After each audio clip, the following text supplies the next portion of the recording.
شام کے بازار، شام کا ایک شہر ہے حمص، اللہ تعالیٰ ایک بار پھر اس شہر کو امن سے بھر دے۔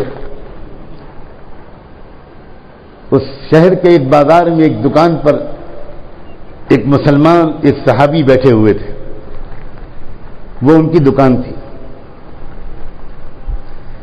ایک کسٹمر آتا ہے اس دکان پر جو عیسائی ہے، مقامی باشندہ ہے، اس علاقے کی اکثریت کرسچن تھی۔ ایک کرسچن کسٹمر آتا ہے ایک مسلمان صحابی کے دکان پر اور یہ پوچھتا ہے کہ آپ کے ہاں جو ہے، جو مجھے جو خریدنی ہے۔ آپ حضرات جو سمجھتے ہیں نا، مجھے جو خریدنی ہے۔ تو وہ صحابی کہتے ہیں، وہ مسلمان کہ ہاں میرے پاس جو ہے، مگر میرا ایک مشورہ ہے، آپ مجھ سے خریدنے کے بجائے وہ جو سامنے دکان کھلی ہوئی ہے آپ وہاں سے وہ جو خرید لیں۔ وہ شخص حیرت زدہ رہ جاتا ہے، آپ کے پاس جو ہے اور میں آپ کی دکان پر آیا ہوں، آپ مجھ کو اپنی دکان سے جو نہ دے کر دوسری دکان کا پتہ کیوں بتا رہے ہیں؟ تو وہ مسلمان دکاندار معذرت کرتے ہوئے کہتا ہے کہ اصل میں بات یہ ہے کہ میرے پاس آج صبح سے 2-4 کسٹمر آ چکے ہیں اور میرے بچوں کی آج کی روزی کا انتظام ہو چکا ہے، لیکن میں دیکھ رہا ہوں صبح سے اس دکان پر ابھی تک کوئی کسٹمر نہیں آیا، آپ اگر وہاں چلے جائیں اور وہاں سے خرید لیں تو اس کا بھی بھلا ہو جائے۔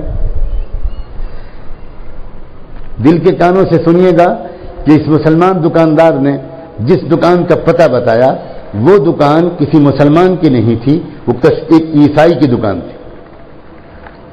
اب یہ کرسچن گاہک کرسچن دکاندار کے پاس گیا اور وہاں سے جو اس نے خرید لی، لیکن جو لے کر یہ اپنے گھر سیدھا جانے کے بجائے واپس اس مسلمان کی دکان پر آ کر کھڑا ہو گیا۔ دکاندار نے پوچھا کیا ہوا، آپ کو جو نہیں ملی؟ کہ نہیں، جو تو مجھ کو مل گئی اور میں لے بھی آیا وہاں سے، پھر آپ واپس یہاں پہ کیوں آئے؟ کہ کہنے لگا میں جو وہاں سے لے کر آیا ہوں، مجھے آپ سے ایمان لینا ہے، مجھے کلمہ پڑھا دیجیے۔